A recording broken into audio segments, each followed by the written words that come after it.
मुझे पता है बहुत सारी नोटेशन है, बहुत सारी कंफ्यूजन होती है, लेकिन वहां पे एक डॉट है ना, उसका भी मीनिंग है, ऐसे नहीं नोटेशन बना रखी। क्लासिकल कंप्यूटर, उसके बाद क्वांटम कंप्यूटर, उसके बाद आएंगे न्यूक्लियर कंप्यूटर, जिसके बारे में भी कहीं पे भी नहीं तुमने पढ़ा होगा। अजीब लगा? मतलब तुमने यहां पे ऐसा स्क्वायर मान के चले थे, ये तो थोड़ा टेढ़ा भी हो गया, मतलब रोटेट भी हो गया और साथ में स्ट्रेच भी हो गया। नहीं भैया आप थोड़ा ज्यादा हो रहा, 4 डायमेंशन में तो नहीं सोच पाएंगे, ह्यूमन माइंड है ना।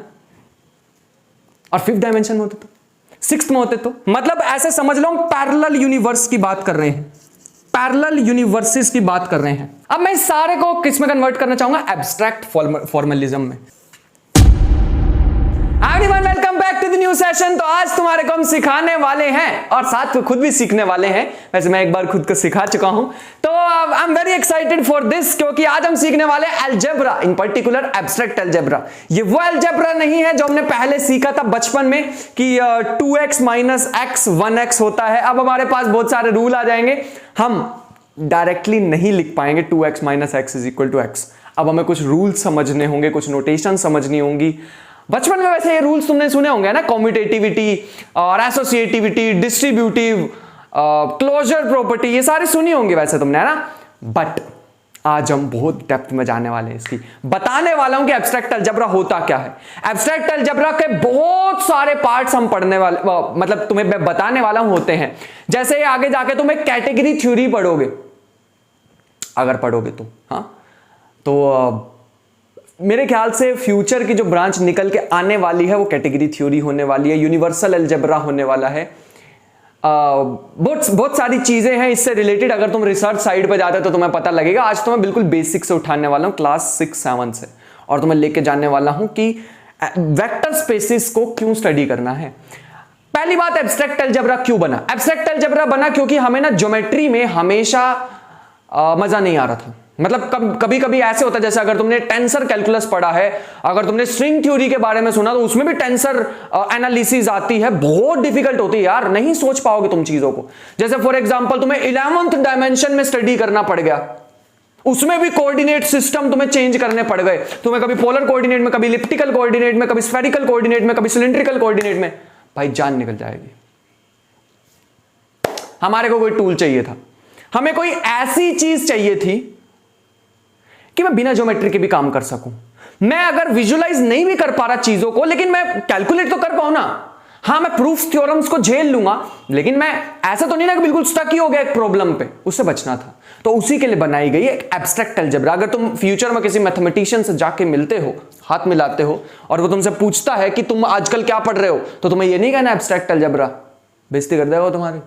वो समझेगा तुम्हारे पे नॉलेज कम, तुम्हें कहना आई एम स्टडीइंग अलजेब्रा, वो समझ जाएगा खुद से, अगर वो मैथमेटिशियन है तो, कि भाई ये एब्स्ट्रैक्ट अलजेब्रा पढ़ रहा है। अलजेब्रा तो होता है छोटे बच्चों का। तो अगर तुम कोई बुक भी सर्च करोगे ना अलजेब्रा की, हायर मैथमेटिक्स की, तो अलजेब्रा के नाम से यही आने वाली है, abstract algebra. Although abstract algebra के नाम से भी आती है बुक्स। तो ये इसकी इंट्रोडक्शन है। गैलोइस थे जहां से सारी की सारी कहानी स्टार्ट हुई। गैलोइस थ्योरी तो नहीं बताने वाला हूं आज, बट बहुत छोटी उम्र में बहुत सारा काम उन्होंने किया, गैलोइस थ्योरी बनी, जो कि महत्वपूर्ण बहुत बहुत बहुत बहुत बहुत ज्यादा थी एब्स्ट्रैक्ट अलजेब्रा के लिए। ऐसे समझ लो बैकबोन टाइप है इसकी। हम पढ़ने वाले हैं बिल्कुल बेस से। जैसे मैं एक प्रॉब्लम से स्टार्ट करके दिखाता हूं और तुम्हें बताऊंगा कि सारी की सारी मैथमेटिक्स, मैक्सिमम मैथमेटिक्स को हम इसकी फॉर्म में लिख सकते हैं। जब भी हमें ज्योमेट्री से बचना होता है ना, मैं एब्स्ट्रैक्ट अलजेब्रा की फॉर्म में लिख सकता हूं। मैं वही सेट थ्योरी बार बार घुसा दूंगा। तो अगर जो भी डरता है ना कि यार प्योर मैथमेटिक्स बहुत ज्यादा मुश्किल होती है, I don't know how to deal with it, भाई ज्योमेट्री भी मुश्किल है, बहुत ज्यादा मुश्किल है, हमने पढ़ी नहीं है उस लेवल की। जब तुम टेंसर एनालिसिस पढ़ोगे ना, नोटेशन में खो जाओगे। आइंस्टाइन देखो कितना बड़ा दिमाग, मतलब कितना बड़ा दिमाग नहीं, कितने मतलब इंटेलिजेंट जीनियस था, उससे खुद से गलती हो गई टेंसर एनालिसिस में। कॉस्मोलॉजिकल कांस्टेंट लगाना भूल गए टेंसर एनालिसिस में मिस्टेक की वजह से। समझ पा रहे हो? मैं ये नहीं कह रहा ये आसान है, बट मैं ये भी नहीं कह रहा कि इसके बहुत सारी एप्लीकेशंस हैं यार। आजकल तुम देखना कि क्वांटम फील्ड थ्योरी है, क्वांटम फील्ड थ्योरी जो है उसको भी टोपोलॉजिकल स्पेसिस, या फिर एक मैंने अभी रिसेंटली पढ़ रहा था, उसको भी हम लिख सकते हैं फाइबर बंडल्स की फॉर्म में। मतलब सारी जगह एब्स्ट्रैक्ट अलजेब्रा या टोपोलॉजी घुसी जाती है। तो बहुत इंपॉर्टेंट है इनको स्टडी करना। मैं तुम्हें बताता हूं कि अलजेब्रा, एब्स्ट्रैक्ट अलजेब्रा की स्टार्टिंग कहां से हुई, तभी तो मजा आने वाला है ना। तो लेटेस्ट से हमारे पास ना एक इक्वेशन है 2x प्लस में y माइनस में x, ऐसा कुछ इक्वेशन है हमारे पास। ये तो भैया बड़ी आसान सी इक्वेशन है यार, इसमें तो कुछ सोचना वेचना भी नहीं है ना। 2x प्लस में y माइनस में x, ऐसी कुछ इक्वेशन है अपने पास, आसान है, इसमें तो कुछ करना ही नहीं है भैया। इसका आंसर आ जाएगा x प्लस वाई। नहीं नहीं नहीं नहीं, इसको थोड़ा ध्यान से सॉल्व करना पड़ेगा। ये हमारे पास आ जाएगा, ध्यान से केयरफुली, 2x प्लस में y, इसको मैं लिख सकता हूं प्लस माइनस x दिस। तो क्या हुआ भैया, इससे मैंने एक नोटेशन डिफाइन करी, ठीक है। पहले मैं इसको सॉल्व कर देता हूं, फिर मैं तुम्हें एक एक करके बताता हूं कि इतने सारे स्टेप किए क्यों, है ना। 2x प्लस वाई, इसको मैं लिख सकता हूं माइनस x प्लस में y। तुम्हें बहुत ऑब्वियस से स्टेप लग रहे होंगे, बस देखते जाओ। फिर मैं इसको लिख सकता हूं 2x प्लस में दिस प्लस में y, जिसको मैं लिख सकता हूं 2x प्लस में माइनस 1 इंटू एक्स प्लस में y, जिसको मैं लिख सकता हूं 2 प्लस में माइनस 1 इंटू में x प्लस में y, जिसको मैं लिख सकता हूं 1 इंटू में x प्लस में y, जिसको मैं लिख सकता हूं x प्लस में y। तो भैया यही तो हमने स्टार्टिंग में भी आपको कहा था, हमारे तो मानी नहीं आपने। अब ध्यान से देखोगे, अगर मैं नंबर ऑफ स्टेप्स लिखूं 1 2 3 4 5 6 7, अगर मैं वही इंट्रोडक्शन तुम्हें आगे दे देता जो उनसी बुक में लिखी हुई है, तो मजा क्या आता। कुछ तो खुद से करना चाहिए ना यार हमें। तो introduction that you will not find in books, ठीक है। या ऐसे भी समझ सकते हो कंपाइलेशन है बहुत सारी बुक्स की, थोड़ा सा अपना भी योगदान देते हुए। इसमें अगर तुम बड़ी ध्यान से देख पाओ तो पहले में मैंने क्या यूज किया, फर्स्ट स्टेप में मैंने एक नोटेशन को डिफाइन किया। बड़ी केयरफुली करना होता है मैं यहां पे चीजों को। अगर मेरे को पता है, अगर तुम कोई भी एब्स्ट्रैक्ट अलजेब्रा की बुक को ओपन करोगे ना, उसमें बहुत सारी नोटेशंस होती हैं, बहुत सारी नोटेशंस देखने को मिलेंगी, बहुत सारी। लेकिन अगर वहां पे एक डॉट भी लिखा हुआ है ना, मुझे पता है बहुत सारी नोटेशन है, बहुत सारी कंफ्यूजन होती है, लेकिन वहां पे एक डॉट है ना, उसका भी मीनिंग है। ऐसे नहीं नोटेशन बना रखी है।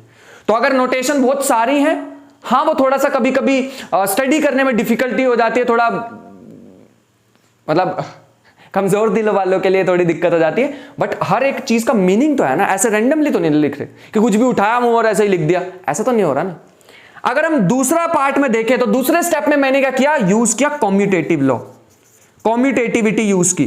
कॉम्यूटेटिविटी क्या होती है, a plus b is equal to b plus a. यहां पे भैया आपने कौन सी नोटेशन डिफाइन की, मैंने यहां पे नोटेशन डिफाइन की कि मैं नेगेटिव या माइनस का साइन रखना ही नहीं चाह रहा, मैं तो प्लस ही ऑपरेशन रखना चाह रहा हूं, मैं एक ही ऑपरेशन रखना चाह रहा हूं प्लस। और भैया ये जो 2 इंटू एक्स है, इसके बीच में कौन सा ऑपरेशन लगा, इसके बीच में मल्टीप्लीकेशन। तो अगर तुम बड़ी ध्यान से सोच पा रहे हो तो मैंने यहां पे दो ऑपरेशन रखे हैं, एक प्लस वाला और दूसरा मल्टीप्लीकेशन 2 इंटू एक्स, दो ऑपरेशन रखे हैं। मैंने माइनस वाले को हटा दिया। अब देखो माइनस वाले को कैसे हटाया था, मैंने नोटेशन न्यू डिफाइन करी हटाने के लिए, ठीक है। तीसरे स्टेप में मैंने क्या किया, मैंने यूज की एसोसिएटिविटी। पहले स्टेप में मैंने एक ऑपरेशन को कम किया, मैं दो ही ऑपरेशन रखना चाह रहा था, एक मल्टीप्लीकेशन और एक एडिशन। दूसरे में मैंने कॉम्यूटेटिव लॉ को यूज किया। तीसरे में मैंने एसोसिएटिविटी यूज की कि अगर a प्लस बी प्लस सी होता है तो मैं मान के चल रहा हूं कि यहां पे ये चीज फॉलो हो रही है, ठीक है। इस चीज का ध्यान रखेंगे। मेरे ख्याल से यहां तक बात समझ आ रही होगी। फोर्थ स्टेप में मैंने क्या किया, इसमें फिर से नोटेशन डिफाइन की। मैंने यहां से इसको अलग अलग कर दिया। माइनस एक्स को मैं लिख सकता हूं -1 इंटू एक्स, फिर से मैंने एक नोटेशन डिफाइन की है। फिफ्थ स्टेप में मैंने क्या किया है, डिस्ट्रीब्यूटिव प्रॉपर्टी लगाई है, डिस्ट्रीब्यूटिव प्रॉपर्टी लगाई है। सिक्स्थ स्टेप में मैंने क्या किया है, सिक्स्थ स्टेप में मैंने यहां पे इसको सॉल्व किया, मैंने एक्चुअल में यहां पे क्लोजर प्रॉपर्टी लगाई है। वैसे मेरे को क्लोजर लिखनी नहीं चाहिए, क्लोजर तो ऑटोमेटिकली अंडरस्टूड ही होती, बट मैं एक बार लिख देता हूं। क्लोजर का मतलब होता है कि अगर मान लो ये हमारे पास इंटीजर थे तो इसको सॉल्व करने के बाद, ऑपरेशन लगाने के बाद भी एक इंटीजर ही आ रहा है, उसे बोलते हैं क्लोजर प्रॉपर्टी। क्लोज्ड है, अगर दो एलिमेंट उसमें से लोगे प्लस या माइनस करोगे वापस उसमें आ जाएगा। वैसे मैं प्लस की बात कर रहा हूं अभी। और सेवंथ पॉइंट अगर हम देखें तो हमने यहां पे यूज की है मल्टीप्लिकेटिव आइडेंटिटी।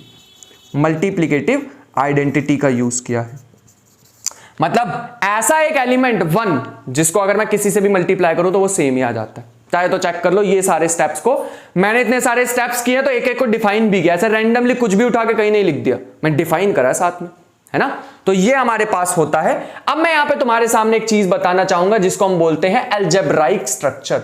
अलजेब्राइक स्ट्रक्चर का मतलब होता है कि अगर तुमने कभी भी एक सेट लिया, set of elements, a collection of well defined and distinct objects, सुना होगा ना, वैसे ही मैंने एक सेट लिया और उसमें कितने ऑपरेशंस यूज किए। जरूरी नहीं हमारे पास प्लस और माइनस ही ऑपरेशन है, बहुत सारे ऑपरेशंस हो सकते हैं। प्लस हो सकता है, मल्टीप्लीकेशन हो सकता है, और यूनियन हो सकता है, और इंटरसेक्शन हो सकता है, और सिमेट्रिक डिफरेंस हो सकता है, और कोई आर राजन का बनाया हुआ हो सकता है ऑपरेशन, और कोई क्लिफर्ड अलजेब्रा का कुछ ऐसा सा हो सकता है, और बहुत सारे हो सकते हैं, है ना। तो बहुत सारे ऑपरेशंस हो सकते हैं। उनमें से अगर मैंने एक सेट लिया, कोई भी रैंडम एक सेट ले लिया आर, उसके साथ ऑपरेशन डिफाइन कर दिए, पहला ऑपरेशन, दूसरा ऑपरेशन, तीसरा operation, up to some n operations define कर दिए। यहां कितने किए थे? 2। यहां कितने कर रहा हूं? एन। अगर एक सेट लो, non empty set, non empty, अगर एम्प्टी सेट लोगे तो बात ही खत्म हो गई, फिर तो स्टडी करने से पहले ही खत्म हो गई। नॉन एम्प्टी सेट लिया और ये क्या है? N binary operations. क्या है? N binary operations. इस पूरे डिब्बे को बस इसमें एक प्रॉपर्टी सेटिस्फाई होनी चाहिए, क्लोजर। क्लोजर का मतलब अगर मैं ये जितने भी बाइनरी ऑपरेशंस है सारे डिफाइंड, ठीक है। अगर मैं कोई भी एलिमेंट लेता हूं ए बी फ्रॉम आर, कोई भी एक एलिमेंट लेता हूं आर से, तो और मैं इनमें ऑपरेशन लगाता हूं पहले वाला, तो वापिस किस में आना चाहिए? आर में आ जाना चाहिए। हर किसी के लिए होना चाहिए, फॉर ऑल। ये नोटेशन होती है फॉर ऑल के लिए, ठीक है। ऐसे ही स्टार्ट, मतलब सेकंड बाइनरी ऑपरेशन, थर्ड, सारे ऐसे होने चाहिए, तब मैं इसको क्या बोल सकता हूं? Algebraic structure. लेकिन अगर मान लो मैंने यही आर सेट लिया, इसमें एक ही ऑपरेशन डिफाइन कर दिया, ठीक है, एक ऑपरेशन, एक नॉन एम्प्टी सेट, एक ऑपरेशन, तो इस चीज को हम बोलते हैं, याद रखना प्रॉपर्टी कौन सी सेटिस्फाई होनी चाहिए? क्लोजर। क्लोजर इज अंडरस्टूड, याद रख लेना। जब भी अलजेब्राइक स्ट्रक्चर की बात करूंगा या फिर मैं इसकी बात करूंगा जब लिखने वाला हूं, क्लोजर इज मस्ट, ठीक है। इसको हम बोलते हैं ग्रुपॉइड। इसको हम क्या बोलते हैं? ग्रुपॉइड। मतलब एक ही प्रॉपर्टी सेटिस्फाई होनी चाहिए, वो भी कौन सी है? क्लोजर। क्लोजर लिखते नहीं है, ग्रुप थ्योरी में कभी कभी लिख देते हैं। अगर तुमने ग्रुप थ्योरी पढ़ ली है तो उसमें देखा होगा कि क्लोजर प्रॉपर्टी हम वहां पे लिखते थे, बट क्लोजर अंडरस्टूड भी होती है अगर हम अलजेब्राइक स्ट्रक्चर की बात कर रहे हैं तो, ठीक है। अगर मान लेते हैं क्लोजर तो है ही, मतलब ग्रुपॉइड तो है ही, और याद रखना मैं कितने ऑपरेशन की बात कर रहा हूं? एक। अभी आएंगे, आज ज्यादा पे भी आएंगे, अभी इसमें ज्यादा यूज किए, तो अभी ये ग्रुपॉइड से तो आगे जा चुका है, मूव ऑन कर चुका है। अरे ग्रुपॉइड से यार, वैसे नहीं, क्या तो वैसे भी कर ही गया। तो ग्रुपॉइड प्लस में हमारे पास अगर आ जाती है associativity.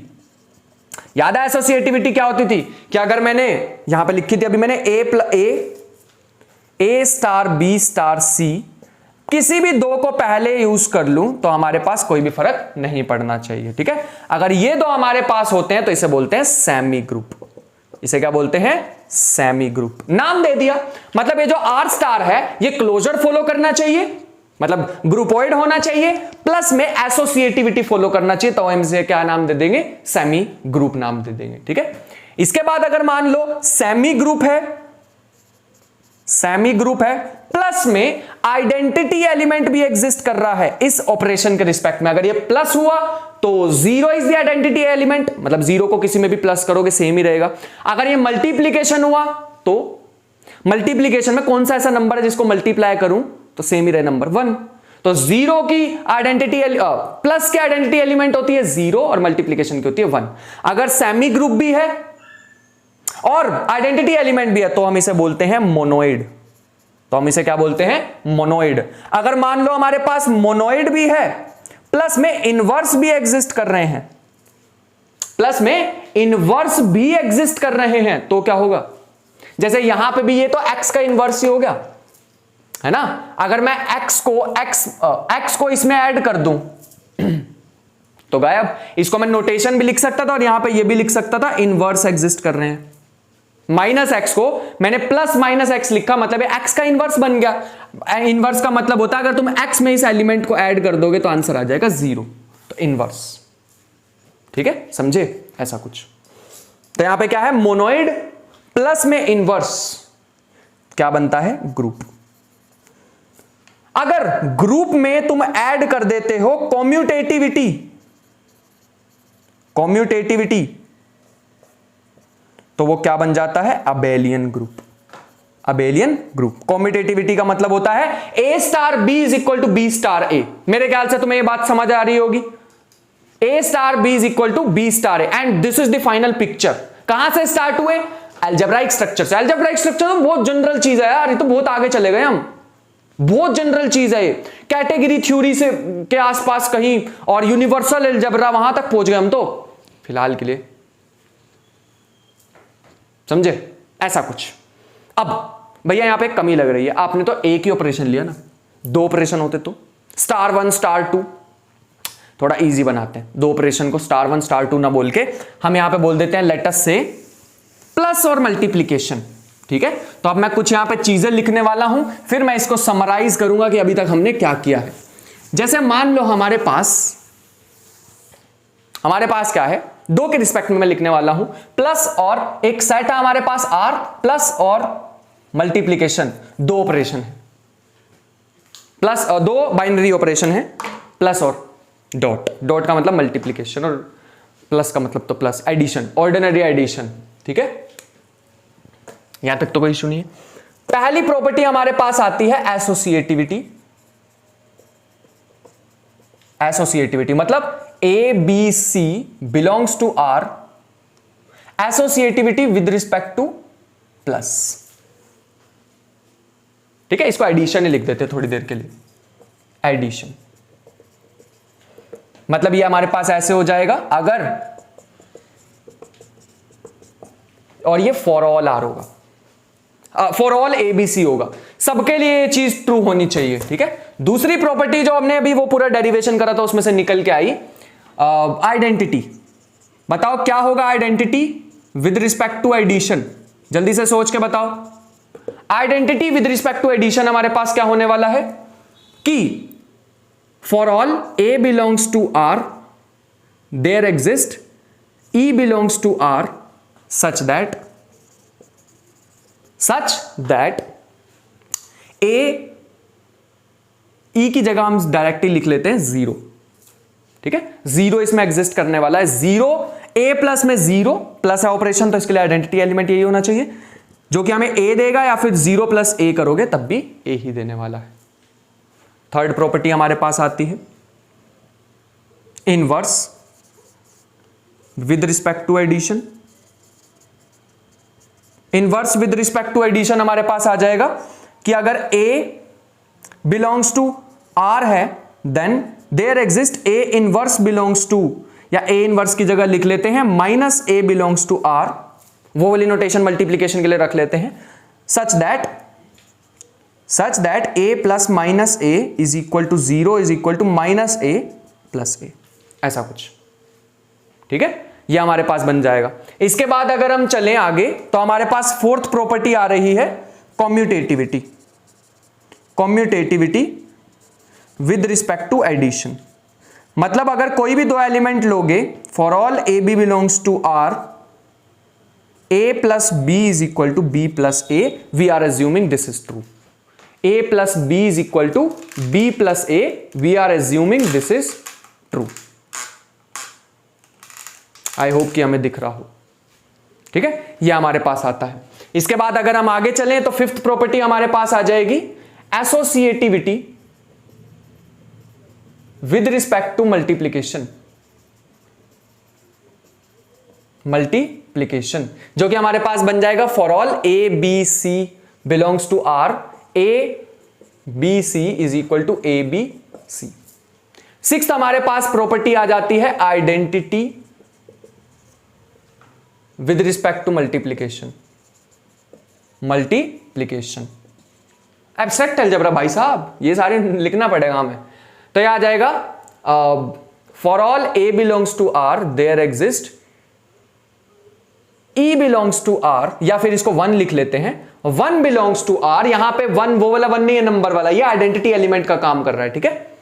One belongs to R such that a into 1 is equal to 1 into a is equal to a. Seventh property अपने पास आती है इनवर्स।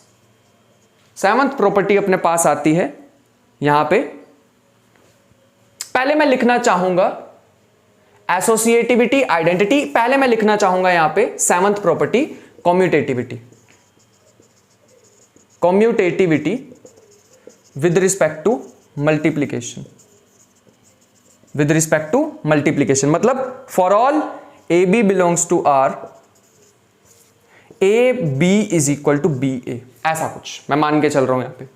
तो हमें यहां पे बहुत सारी चीजें देखी हैं, हमने इनवर्स देखे हैं, हमने कॉम्यूटेटिविटी भी यहां पे देखी है, हमने यहां पे आइडेंटिटी एलिमेंट देखा है, हमने यहां पे commutative with respect to multiplication देखा है। इसके बाद हमारे पास आ जाएगा एक और प्रॉपर्टी, एट्थ, ये है distribution, distributive law, distributive law.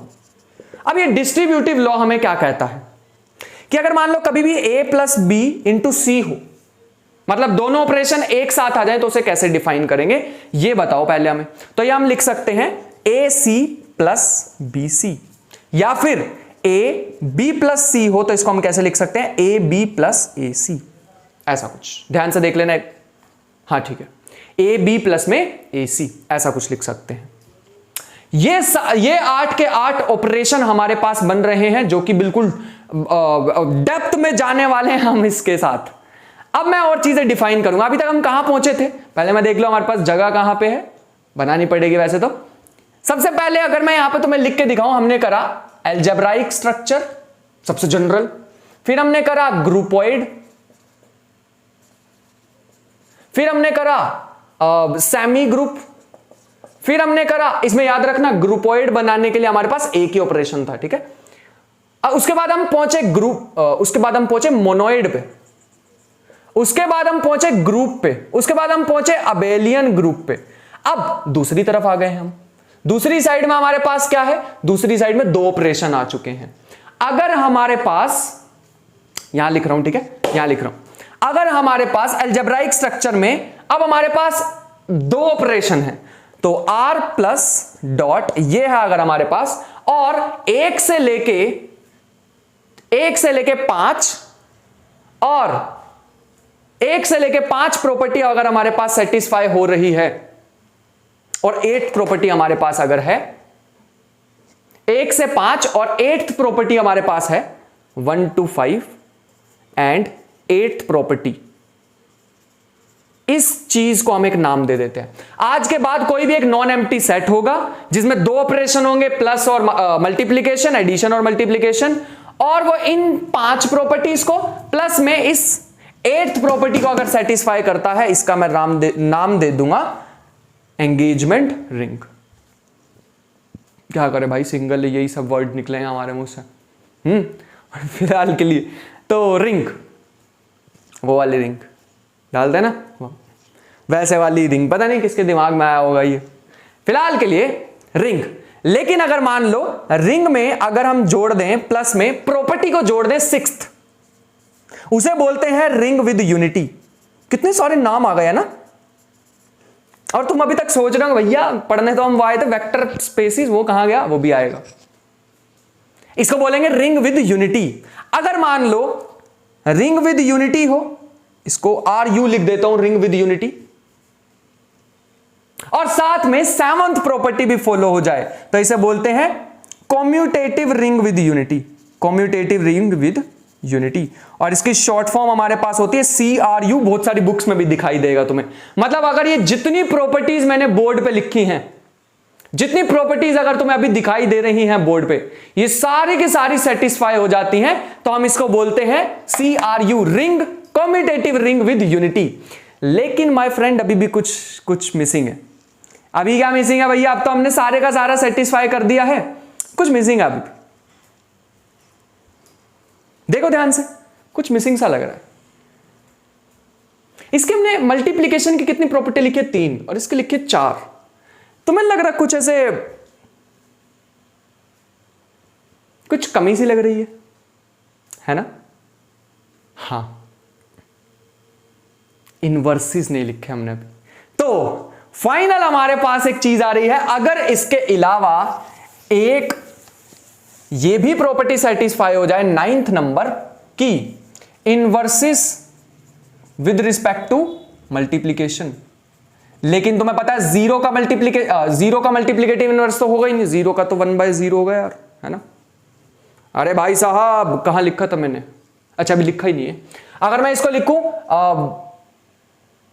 For all A belongs to R there exist a inverse belongs to R such that, ये नोटेशन है इसकी ए इनवर्स का मतलब 1/a, ठीक है अभी फिलहाल के लिए।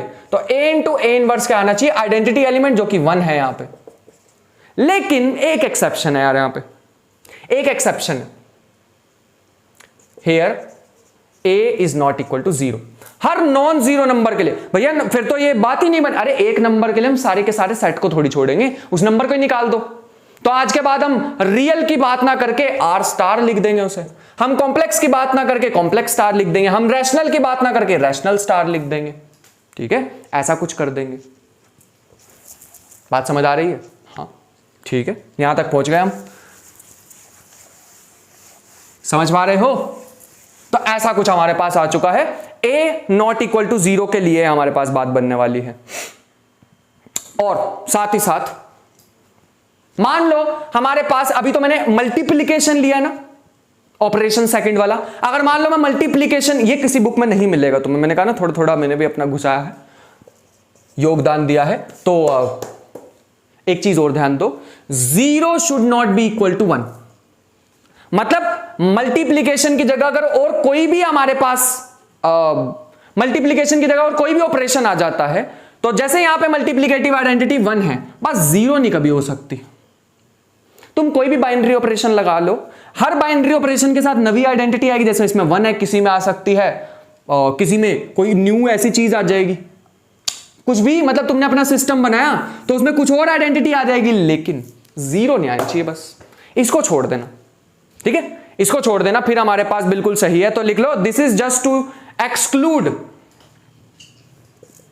This is just to exclude certain trivial systems। बस अगर मेनली देखो जो सब बुक्स में मिल जाता है, 9 प्रॉपर्टीज जो यहां पे मैंने लिखी हैं, अगर तुम वो सारी प्रॉपर्टीज देखो तो हमारे पास इस सारी प्रॉपर्टी 1 से लेकर 10 तक, R *1 *2 थोड़ी देर के लिए ऐसे मान लेते हैं, विच फॉलोज, ये है हमारे पास non empty set, which follows properties from 1 to 10 is called a field. अरे ये वो वाली फील्ड नहीं है, ग्रेविटेशनल फील्ड, इलेक्ट्रोमैग्नेटिक फील्ड और स्ट्रॉन्ग न्यूक्लियर फील्ड, ऐसा कुछ नहीं है, ये तो मैथमेटिकल फील्ड है। जैसे सेट में हमने स्पेस के बारे में तुम्हें बताया था, ये वो फिजिकल वाला स्पेस नहीं होता, वैसा ही कुछ ये है। बस ये हमारे पास बन चुकी है ग्रुप, रिंग और फील्ड के साथ लगभग हमारा एब्स्ट्रैक्ट अलजेब्रा कंप्लीट होने की तरफ है। अब हम कोई भी चीज को लिख सकते हैं, अब हम एब्स्ट्रैक्ट अलजेब्रा से कुछ ही लिख सकते हैं, बस याद रखना बेसिस हमारे पास ये होनी चाहिए। अब इस पर पूरी पूरी बुक बनाई जा सकती है, फिर हम न्यू चीजें डिफाइन कर देंगे। हमने ग्रुप डिफाइन करा, फिर उसके बाद डिफरेंट ग्रुप्स को लाएंगे, फिर हम उसमें से ग्रुप की क्लासिफिकेशन कर देंगे, फिर साइक्लिक ग्रुप आ जाएगा, फिर हमारे पास सेंट्रलाइजर आ जाएगा, फिर हमारे पास नॉर्मल ग्रुप आ जाएगा, क्वोशिएंट ग्रुप आ जाएगा, homomorphism, isomorphism, automorphism and so on so on so on so on. Simple group, Sylow theorems, class equation. अरे भाई स्टार्ट तो यहीं से हुआ ना, वो तो इसके ऊपर बिल्ड कर लो जितना मर्जी, बेस तो यही है ना एब्स्ट्रैक्ट अलजेब्रा। आज के बाद मैं किसी भी चीज को मैं फंडामेंटली ब्रेक करके ऐसे लिख सकता हूं। मैंने फंडामेंटल पे जाकर चीजें ब्रेक कर दी। जैसे फॉर एग्जांपल मुझे ना कोई चीज बनानी है, आज तुमने सुना होगा कि क्वांटम कंप्यूटर्स बन रहे हैं, मैं यहीं से एग्जांपल लेता हूं। जैसे सबसे पहले हमारे पास होते हैं क्लासिकल कंप्यूटर्स, उसके बाद अभी वर्क चल रहा है क्वांटम कंप्यूटर पे, ऑफिशियली अवेलेबल, मतलब कमर्शियली अवेलेबल नहीं है, बट काम तो बहुत जोरों शोरों से चल रहा है। चाइना और गूगल है सबसे आगे फिलहाल के लिए। क्लासिकल कंप्यूटर, उसके बाद क्वांटम कंप्यूटर, उसके बाद आएंगे न्यूक्लियर कंप्यूटर, जिसके बारे में अभी कहीं पे भी नहीं तुमने पढ़ा होगा। उसके बाद क्या आएगा भैया, किसी को नहीं पता, बट मेरे ख्याल से फिर आएंगे क्वार्कियन कंप्यूटर, जहां तक मेरा दिमाग चल रहा है। सबसे पहले अभी चल रहे हैं क्लासिकल कंप्यूटर, फिर आएंगे क्वांटम कंप्यूटर। मतलब ये हमारे पास वर्क कैसे करते थे, सेमीकंडक्टर की सिलिकॉन चिप्स बनती थी। उसके बाद हमने एटम्स पे जाके चीजों को ब्रेक कर दिया। अब यहां पे एटम्स के बेस पे, जैसे यहां पे वो होते थे ना बिट्स, यहां पे होते क्यूबिट्स।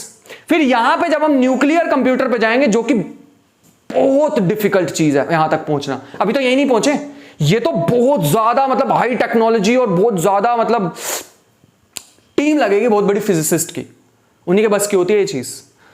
तो यहां पे पहुंचने के लिए, न्यूक्लियर कंप्यूटर तक पहुंचने के लिए बहुत समय लगने वाला है। और ज्यादा फंडामेंटल पे जाएं तो उससे छोटा क्या होता है, देखो सबसे पहले मटेरियल जिसकी सिलिकॉन की बात कर रहा हूं, मतलब मॉलिक्यूल्स की बात अभी हमने करी है, या उसके बाद हमने मतलब यहां पे ट्रांजिस्टर आ जाते हैं, है ना। यहां पे बात करें तो एटम्स आ जाएंगे, एटम से छोटा जाए तो न्यूक्लियस आ जाएगा, न्यूक्लियस के अंदर देखें तो क्वार्क आ जाएंगे। यहां पे जाके अभी इससे आगे हमारी थिंकिंग नहीं, ह्यूमन माइंड के एटलीस्ट यहीं तक थिंकिंग। क्वार्कियन कंप्यूटर्स बनाए जा सकते हैं इन फ्यूचर, लगभग 100 से 150 साल या उससे ज्यादा ही लगने वाले हैं यहां तक पहुंचने के लिए, अकॉर्डिंग टू मी। बट जिस हिसाब से फंडिंग वगैरह चीजों को मिलती रहती है और जिस हिसाब से हमारी ग्रोथ हो रही है, और वो भी सुना होगा तुमने, एक मोरेज लॉ होता है, उसके अकॉर्डिंग हर 18 महीने में कंप्यूटर की जो पावर है वो हर 18 मंथ में वो डबल हो जाती है, जो भी चिप की पावर होती है। तो उस हिसाब से यार जल्दी भी हो सकता है, बट मेरे ख्याल से 100 से लेकर 150 साल में मिनिमम बोल रहा हूं यहां तक पहुंचने के लिए।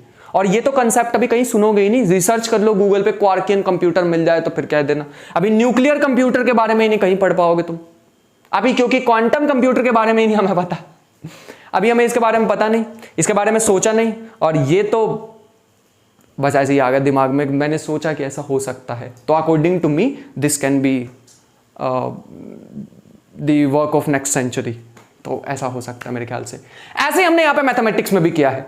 मैथमेटिक्स में हमने क्या किया, सारी जितनी भी ऊपर लेयर की ब्रांच हमें दिखाई दे रही थी ना, ये टेंसर एनालिसिस, ये क्लासिकल मैकेनिक्स फिजिक्स की, ये क्वांटम मैकेनिक्स, ये क्वांटम फील्ड थ्योरी, हमने सारों को जाके फंडामेंटल पे ब्रेक कर दिया। कुछ भी कर लो, अरे भाई है तो वो नंबर्स ही, किसी भी चीज को देख लो फंडामेंटली तो वो नंबर से ही आने वाले, किसी ना किसी सेट से ही बनेंगे ना। और सेट को स्टडी करने के लिए एब्स्ट्रैक्ट अलजेब्रा आ जाएगा। जब अब मैं इसका नाम हटा के रख सकता हूं एब्स्ट्रैक्ट अलजेब्रा। एब्स्ट्रैक्ट क्यों बोल रहे हैं, क्योंकि हमें ज्योमेट्री की बिल्कुल भी जरूरत नहीं पड़ती इसको स्टडी करने के लिए, ठीक है। मुझे पता है थोड़ा सा फ्रेम से बाहर हो चुके हैं, but this is called abstract algebra, this is called abstract algebra beyond. तो ऐसा कुछ था। और फाइनली मैं तुम्हें यहां पे एक बार समराइज कर देता हूं कि क्या अभी तक हमने पढ़ा है। तो अगर एक बार मैं समराइज करना चाहूं तो हमारे पास आ जाएगा कि एक होता है अलजेब्राइक स्ट्रक्चर, मतलब अगर एक कोई भी आर है जिसके साथ n ऑपरेशंस हैं तो उसे बोलते हैं अलजेब्राइक स्ट्रक्चर। एक नॉन एम्प्टी सेट होना चाहिए। इसका अगर मैं एक पार्ट देखूं तो आर और एक ऑपरेशन जिसमें आता है, इसको क्या बोलते हैं, ग्रुपॉइड। ग्रुपॉइड के बाद हमारे पास आता है सेमी ग्रुप, मतलब एसोसिएटिविटी आ जाएगी। उसके बाद आता है मोनोइड, मतलब आइडेंटिटी एलिमेंट। इनवर्स भी आ गए तो ग्रुप, कम्यूटेटिविटी आ गई तो अबेलियन ग्रुप। इसके बाद अगर हम दूसरी साइड पर चलें तो दो ऑपरेशन अगर हमारे पास आ जाते हैं, और कौन कौन सी प्रॉपर्टी फॉलो होनी चाहिए, एसोसिएटिविटी, आइडेंटिटी, कम्यूटेटिविटी, एडिशन के रिस्पेक्ट में बोल रहा हूं, मतलब पहले वाले के रिस्पेक्ट में बोल रहा हूं। उसके बाद इनवर्स, अगर ये सारी फॉलो हो रही हैं, और मल्टीप्लिकेशन के रिस्पेक्ट में अगर हम देखें तो एसोसिएटिविटी फॉलो होनी चाहिए, और हमारे पास डिस्ट्रीब्यूटिव फॉलो होना चाहिए। बस इतना ही है तो हम उसे बोलते हैं रिंग। अगर मान लो रिंग के साथ एक यूनिटी भी आ गई, यूनिटी का मतलब आइडेंटिटी एलिमेंट भी एग्जिस्ट कर गया दूसरे वाले के रिस्पेक्ट में, ऑल्दो हम इसको ऐसा लिखते हैं, ठीक है, मैक्सिमम जगह पे ऐसा ही मिलेगा, तो हम इसको क्या बोलते हैं, रिंग विद यूनिटी। अगर मान लो कि इसके साथ कम्यूट भी करने लग गए, रिंग विद यूनिटी भी है और मल्टीप्लिकेशन के रिस्पेक्ट में कम्यूट भी कर रही हैं चीजें, क्योंकि matrices in general do not commute, इसीलिए जनरली सारे के सारे कम्यूटेटिव रिंग विद यूनिटी नहीं होते। मैट्रिक स्पेस भी तो होता है, ठीक है, तो यह आ जाएगा CRU, commutative ring with unity. अगर मान लो कम्यूटेटिव रिंग विद यूनिटी है, इनवर्स भी एग्जिस्ट कर रहे हैं और यूनिटी में यूनिटी 0 नहीं होनी चाहिए, तो हमारे पास क्या आ जाएगा, उसे हम बोलेंगे field. And here we are going to stop. ये हमारे पास अभी तक हमने पढ़ा है पूरे लेक्चर में, ठीक है। इसकी जनरलाइजेशंस भी हो सकती हैं बहुत सारी, इसके बाद वेक्टर स्पेसेस भी आ सकते हैं, बहुत सारी चीजें आ सकती हैं, but here is the thing. अब हमने फंडामेंटली जाके चीजों को ब्रेक कर दिया है। तुम बहुत इजीली चेक कर सकते हो, जो रियल नंबर्स होते हैं वो फील्ड की सारी प्रॉपर्टीज फॉलो करेंगे, कॉम्प्लेक्स नंबर होते हैं सारी फील्ड की, याद रखना इसमें मैं बात कर रहा हूं R स्टार की और C स्टार की, या फिर ऐसे भी लिख सकते हो R-0, C-0, ठीक है। रैशनल की बात कर सकते हैं, -0, 0 नहीं होना चाहिए, ठीक है। हम मॉडुलो ग्रुप की बात कर सकते हैं, बस ये चीज ध्यान रखना, मॉडुलो ग्रुप में भी इफ P इज प्राइम तो ये फील्ड बनाता है, और अगर if P is not prime तो ये रिंग बनाता है, ना कि फील्ड, ठीक है। इस चीज का थोड़ा सा ध्यान रखना, और मेनली हम इन्हीं चारों के बारे में बात कर रहे होंगे। और कभी भी कुछ भी ना बोला हो किसी में भी, मतलब कभी कोई फील्ड की बात ही नहीं हुई है, नो वर्ड्स अबाउट फील्ड, तो हम ऑटोमेटिकली कॉम्प्लेक्स फील्ड को मान के चलते हैं, क्योंकि सबसे जनरल हमें यहां पे यही दिखाई दे रही है। मतलब ऐसे समझ लो, ये हमारे पास सबसे बड़ा वाला कॉम्प्लेक्स, उसका पार्ट रियल, फिर उसका पार्ट रैशनल, फिर उसका पार्ट छोटा सा इंटीजर मॉडुलो, फिर उसका भी छोटा सा part integer modulo with prime, है ना। तो उस हिसाब से अगर हम देखें तो फादर साहब हैं कॉम्प्लेक्स वाले। तो ये हमारे पास पूरी पिक्चर रहती है एब्स्ट्रैक्ट अलजेब्रा की, तुम्हारे सामने लिखा हुआ है। अब मैं किसी भी स्पेस को, अब मेरे पास बस पढ़ना क्या रह गया है, स्पेस। मतलब अगर हमारे पास कोई भी सेट है तो मैं उस सेट पे कुछ प्रॉपर्टीज लगाऊंगा, वो एक पर्टिकुलर स्पेस को फॉलो करेंगी, और वो स्पेस को डिफाइन करने के लिए मेरे को जरूरत पड़ती है फील्ड की। उस स्पेस के एलिमेंट्स कहां से आएंगे, है ना। मतलब उस वेक्टर स्पेस, जैसे फॉर एग्जांपल मुझे ना लीनियर ट्रांसफॉर्मेशंस की स्टडी करनी है, मैं बताता हूं लीनियर ट्रांसफॉर्मेशंस क्या होता है, मेरे को ना स्टडी करनी है, क्या करूं। और ये ना बात एक यहां पे रोकना चाहूंगा मैं, so sorry for this, but important है, याद रखना, बहुत इंपॉर्टेंट है। ये जो ZP था, इसमें हमारे पास होता है 0, 1, 2 अप टू सोन P-1। ये चीज को ध्यान रखेंगे कि यहां पे P अगर प्राइम होगा तो ही फील्ड बनने वाला, नहीं वरना नहीं बनेगा, ठीक है। जो हमारे पास ज्यादा यूजफुल थी वो मैंने लिखवा दी है तुम्हें। तो कभी भी आज के बाद मैं नोटेशन बताता हूं, ऐसे लिखा जाता है V ऑफ F। ये होता है हमारे पास वेक्टर स्पेस, अभी बताता हूं ये वेक्टर स्पेस क्या होता है, और ये हमारे पास होती है फील्ड। वेक्टर स्पेस के अंदर एलिमेंट कहां से आएंगे, वेक्टर स्पेस मतलब ऐसा कुछ है, इसके अंदर जो एलिमेंट्स पड़े हैं वो F से आएंगे, लेकिन ये एलिमेंट्स के बीच में ये कौन से एलिमेंट्स हैं जो इस फील्ड की प्रॉपर्टी को फॉलो कर रहे हैं, जो अभी सिखाया था। लेकिन ये जो एलिमेंट्स हैं, मैं इनको अगर लेता हूं, इसको कब कहूंगा कि ये वेक्टर स्पेस V में आ रहे हैं, जब इसमें V की प्रॉपर्टीज फॉलो होंगी। फिर से एक बार बताने की कोशिश करता हूं, थोड़ी इजी से समझाना चाहूं तो हमारे पास आ जाएगा, जैसे फील्ड के एलिमेंट है 1, 2, 3, 4, 5, 6, 7, ऐसा कुछ मैंने ऐसे रैंडम ले लिया, मान लेते हैं फील्ड बना रहा है। 3 स्पेसिस हैं V, W, R, ठीक है। 2 और 3 में मैंने ऑपरेशन लगाया और पता मतलब V के कुछ प्रॉपर्टीज हैं, 2 और 3 में प्रॉपर्टीज लगाई, जो भी बना, चल इधर 2 और 3 में प्रॉपर्टीज लगाई, किसकी प्रॉपर्टीज, W की कुछ प्रॉपर्टीज डिफाइन करनी पड़ेंगी। तो हर एक स्पेस का, इसको बोलेंगे वेक्टर स्पेस, लेट अस से मैंने इसका नाम दे दिया, या फिर इसका नाम दे दिया, लेट अस इसको हटाते हैं, इसका नाम मैंने दे दिया हिल्बर्ट स्पेस। हिल्बर्ट ने क्या किया, हिल्बर्ट एक मैथमेटिशियन थे, इन्होंने कुछ प्रॉपर्टीज बताई कि भाई ये 5 प्रॉपर्टीज हैं, तुम कोई भी एलिमेंट्स लाओ, इस 5 प्रॉपर्टी को सेटिस्फाई करो, चल अंदर हमारे स्पेस में। यहां पे हमारे पास लेट अस से राजन स्पेस, राजन स्पेस में क्या होगा, राजन ने 5 प्रॉपर्टीज बनाई, उसकी 5 प्रॉपर्टी सेटिस्फाई हुई, चल इधर। ये हमारे पास कौन सा है, W से क्या होता है, इसका नाम मान लेते W स्पेस, ठीक है। W से कुछ तो होगा, ठीक है। W से मेरे को याद है हु स्पेस, ठीक है। ये जो हु स्पेस है, अगर मान लो यहां से मैंने कोई भी 2 एलिमेंट लिए, इसकी प्रॉपर्टी सेटिस्फाई हुई तो इधर चले जाएंगे। ये एलिमेंट्स कहां से आते हैं, फील्ड में से, जाते कहां पे हैं, वेक्टर स्पेस में। मतलब वेक्टर स्पेस नहीं, किसी भी स्पेस में जिसके प्रॉपर्टीज को सेटिस्फाई करने वाले हैं। तो बेस हमारे पास क्या बनाएगा? फील्ड। इसीलिए तो फील्ड पढ़ाया गया आज तुम्हें, है ना। थोड़ा सा और फंडामेंटल चले, थोड़ा सा और डीप जाए इसमें तो लिखो। अब हमारे पास एक चीज आती है, जैसे हमारे पास ना कुछ इक्वेशन लेके चलता हूं मैं, x प्लस में 2y equal to 6, x minus 3y is equal to 4। लिखना एक बार जल्दी से, या इसको थोड़ा चेंज कर लो, मैं आंसर बढ़िया सा चाहता हूं। 3x माइनस में y इज इक्वल टू 4। एक बार सॉल्व करो। अगर मैं इसको सॉल्व करूं तो ये अपने पास आ जाएगा। अगर मैं इसको मल्टीप्लाई कर देता हूं 3 से तो ये बन जाएगा 3x प्लस में 6y इज इक्वल टू 18। ये तो बनेगा। ये बन जाएगा माइनस के 7 और ये बन जाएगा हमारे पास माइनस के 14। तो y आ गया 2, y को उठा के इसमें डाल दो तो आ जाएगा 3x माइनस में 2 is equal to 4, 3x is equal to 6, x is equal to 2। मेरे ख्याल से आ रहा है 2 2। चेक करना एक बार जल्दी से। मेरे ख्याल से तो आंसर आ रहा है 2 2। ठीक, बढ़िया। यही तो करते थे हम, है ना। लीनियर इक्वेशंस को ऐसे ही तो सॉल्व करते थे। या फिर हमारे पास एक दूसरा तरीका भी होता था। कौन सा? एक भैया हमारे पास तरीका होता था वो ज्योमेट्रिकल वाला, पूरी लाइंस को बना के देखते थे, लाइन इंटरसेक्ट करेंगी एक पॉइंट पे तो उसका यूनिक सॉल्यूशन होता था, पैरेलल जाएंगी तो कोई सॉल्यूशन नहीं होता था, और मतलब एक दूसरे पे बैठ जाएंगी, कोइंसाइड कर जाएंगी तो इन्फिनिटली मैनी सॉल्यूशन होते थे। तो इसका मतलब अगर मैं एक और इक्वेशन लिख दूं 3x प्लस में y इज इक्वल टू 6 और दूसरी लिख दूं 6x प्लस में 2y इज इक्वल टू 12, तो इसका मतलब क्या है? दे आर कोइंसाइड कर जाएंगे, तो है ना। इसको 2 से मल्टीप्लाई करूंगा, यही वाली आ जाएगी। इसका मतलब हमारे पास ओरिजिनली कितनी इक्वेशन है? एक ही इक्वेशन है, ये वाली एक इक्वेशन है। अब ध्यान से देखो, क्या इसका मतलब कोई सॉल्यूशन एग्जिस्ट नहीं कर रहा? नहीं, इसका मतलब इनफाइनाइटली मेनी सॉल्यूशन एग्जिस्ट कर रहे हैं। कैसे पता?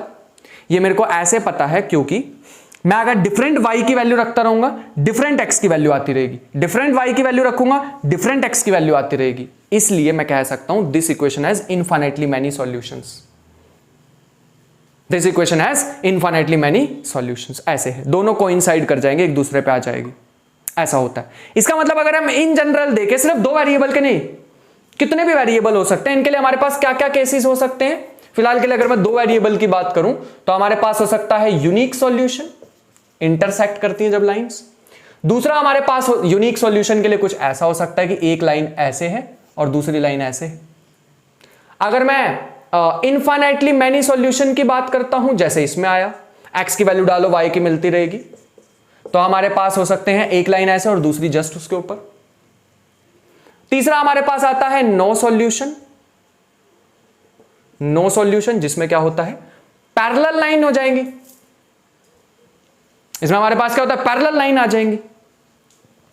अब पैरेलल लाइन कैसी होती है? ऐसा कुछ 2x प्लस में 3y is equal to 4, 2x plus में 3y is equal to 6। Solve करके देख लो भाई, कुछ नहीं मिलने वाला इसका सॉल्यूशन, सिर्फ नंबर का फर्क है। मैंने ऐसे रैंडम बना दिए, ठीक है।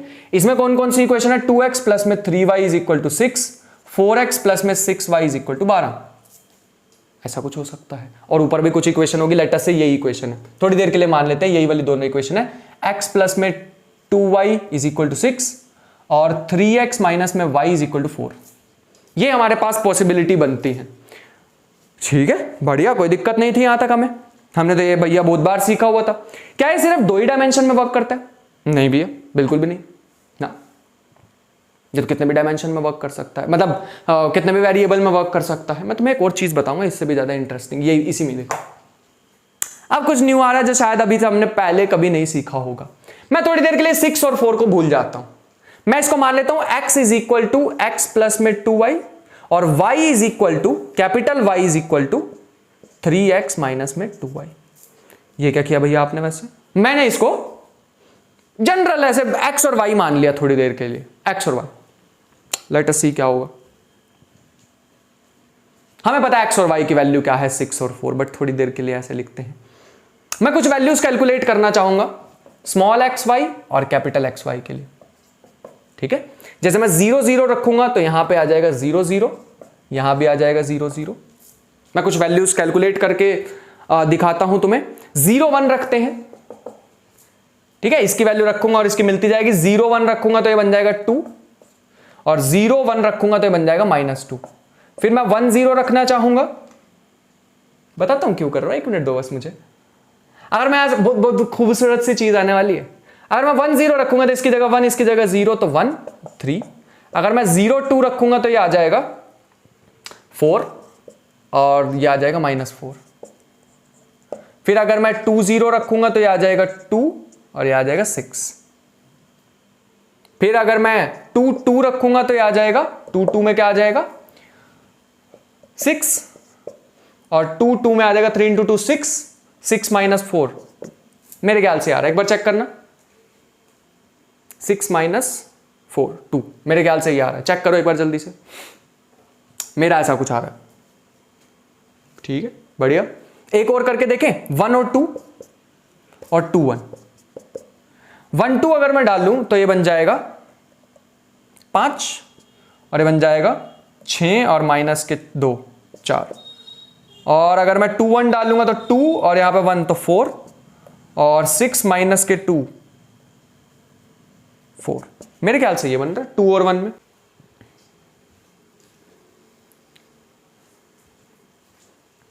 इसको अगर अब मैं प्लॉट करूं तो देखो क्या होगा। अब आने वाली है जो मेन जिसके लिए हमने सारा तामझाम करा है, वो चीज अब आने वाली है। इसको प्लॉट करके देखते हैं। 0 0 0 1 0 2 यही सब किया था। 1 0 2 0 और बाकी भी पॉइंट तुम देखोगे तो यहीं कहीं आ जाएंगे, ठीक है। एक्चुअल में मैंने एक स्क्वायर बनाने की कोशिश की थी कुछ ऐसे, एक बार चेक कर लेना कि यही बन रहा है या नहीं इन पॉइंट्स। हाँ मेरे ख्याल से ये बन रहा होगा। इसमें 1 1 पॉइंट भी ले लेना तो ज्यादा बढ़िया होगा, ठीक है। अगर हम 1 1 पॉइंट भी ले लें तो ये बन जाएगा 3 और 1 1 पॉइंट इसमें लेंगे तो ये बन जाएगा 1। 3 और 1 भी आ जाएगा। लेकिन अगर तुम यही वाला सारा तामझाम बड़े x और y में प्लॉट करके देखोगे तो क्या होगा। ये तो छोटा x y है ना। अगर तुमने इसमें वैल्यूज डाल के देखी छोटे x y में और तुमने अगर प्लॉट करना चाहा कैपिटल X और कैपिटल Y को, क्या होने वाला है गेस करो। पता क्या होगा, तुम ड्रॉ करके खुद से देखना, कुछ ऐसा बन रहा होगा। करके देखना फिर बताना। कुछ अजीब नहीं लगा तुम्हें? अजीब लगा? मतलब तुमने यहां पे ऐसा स्क्वायर मान के चले थे, ये तो थोड़ा टेढ़ा भी हो गया, मतलब रोटेट भी हो गया और साथ में स्ट्रेच भी हो गया। रोटेट भी हो गया eight the same time stretch भी हो गया, तो है ना। यहीं से ही स्टार्ट हुई थी चीजें लीनियर ट्रांसफॉर्मेशन की इन जनरल ट्रांसफॉर्मेशन, यहीं से जर्नी स्टार्ट होती है ट्रांसफॉर्मेशन की। तुमने स्मॉल एक्स वाई से बड़े एक्स वाई में गए तो चीजें ट्रांसफॉर्म होकर देखो कैसा, ये स्क्वायर था और बाद में एक रेक्टेंगल टाइप का बन गया जो कि स्ट्रेच होकर उससे भी बड़ा है। ऐसा हमारे पास कुछ आ रहा है। ऐसे हम बहुत सारे बना सकते हैं। और ऐसा सिर्फ इसमें नहीं, जैसे मैं फॉर एग्जांपल ये वाली इक्वेशंस लेके चलूं, ध्यान से देखना, इन इक्वेशंस के बारे में बात कर रहा हूं। इसको मान लेते हैं x, इसको मान लेते हैं y और इसको फिगर नंबर मान लेते हैं 2। फिगर नंबर 2 के लिए अगर मैं बनाना चाहूं कैपिटल एक्स वाई बनाना चाहूं तो भाई साहब एक लाइन बनेगी। दो इक्वेशंस थी ना, यहां पे अगर तुम कैपिटल एक्स मान लो, यहां पे कैपिटल वाई मान लो, एक स्ट्रेट लाइन बनने वाली है। चेक करके देख लेना, ऐसे होता है। तो हमारे पास इस बार अगर मैं इसका एक छोटे एक्स वाई का एक स्क्वायर बनाना चाहूं, अगर स्मॉल एक्स वाई का एक स्क्वायर बनाऊं कुछ ऐसे, यहां पे स्मॉल एक्स, यहां पे स्मॉल वाई और वैल्यूज फिर से ऐसे ले लूं 0 1 0 2 0 1 0, मतलब यहां पे 0 0 0 1 0 2, यहां 1 0 2 0।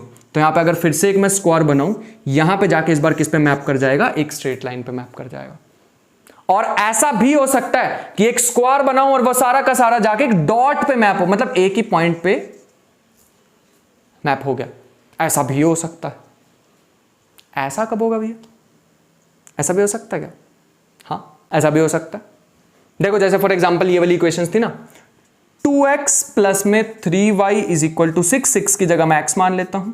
इसको मान लेते हैं 4x प्लस में 6y is equal to capital Y। इन दोनों इक्वेशन को ऐसे नहीं लिख सकता y is equal to 2x, check करके देख लो। अरे भाई इसको 2 से गुना करो तो यही तो मिल जाएगा y, इसीलिए तो स्ट्रेट लाइन आई। तो यहां पे अगर मैं एक स्क्वायर बना दूं तो यहां पे फिर भी वो क्या रहने वाली है, एक स्ट्रेट लाइन जो कि ओरिजिन से पास करेगी, 0 पॉइंट सेटिस्फाई करने वाला है। मतलब हम स्टार्टिंग में लेके चले थे एक स्क्वायर, लेकिन वो ट्रांसफॉर्म होके किस पे जा चुका है, एक स्ट्रेट लाइन बन चुका है। ऐसा भी हो सकता है कि एक स्क्वायर ऐसा कुछ रेक्टेंगल बन जाए, स्ट्रेच हो जाए, और भी बहुत सारी चीजें हो सकती हैं अगर तुम अलग अलग डायमेंशंस में चले जाओ, वेरिएबल को चेंज करो। तो अभी तो हमारे पास 2 डायमेंशनल फिगर बन रहे हैं, फिर तो 3 डायमेंशनल आ जाएंगे, बनाने ही बहुत ज्यादा डिफिकल्ट हो जाएंगे। सोचो ज्योमेट्री कितनी कॉम्प्लेक्स होती जा रही है। अभी तो बड़ा आसान है, अभी तो बहुत आसान है। यहां पे 2 ही वेरिएबल से डील कर रहा हूं, 3 से डील करते तो हो जाता भैया, कोई बात नहीं ना, हम कर लेंगे डील, इतनी विजुअलाइजेशन तो कर सकते हैं। अच्छा 4 में डील करते तो नहीं भैया, आप थोड़ा ज्यादा हो रहा है, 4 डायमेंशन में तो नहीं सोच पाएंगे, ह्यूमन माइंड है ना। और 5th डायमेंशन में होते तो, 6th में होते तो यहां पे हमारे पास ज्योमेट्री थोड़ी ब्लर सी दिखेगी। अब तुम्हें ये जो ज्योमेट्री है अब तुम्हें थोड़ी सी ब्लर ब्लर दिखाई देने लग जाएगी। ये ज्योमेट्री अब ब्लर होने लग गई है, देखो ब्लर हो रही है ना ज्योमेट्री यहां पे लिखी हुई। अब हमारे पास कुछ न्यू टूल लाना पड़ेगा, मतलब यहां पे बात नहीं बन रही। मैं थोड़ा और इस पे डिस्कशन करता हूं, अभी थोड़ा सा बात नहीं बन रही है। अगर मैं 3 डायमेंशन में जाऊंगा, अभी तो हमारे पास प्लेन ही बन रहे हैं ना, 3 डायमेंशन में हमारे पास सॉलिड बन जाएंगे। सॉलिड मतलब 3D शेप्स आ जाएंगी, ट्रांसफॉर्मेशन बड़ी बड़ी हो जाएगी, क्यूब क्यूबॉइड में चला जाएगा, और भी अलग अलग शेप्स आ जाएंगी। सुनी होगी तुमने इलिप्सॉइड सुनी होगी, और बहुत सारी शेप्स होती है ना, अलग अलग ट्रांसफॉर्मेशंस बनती रहेंगी फिर।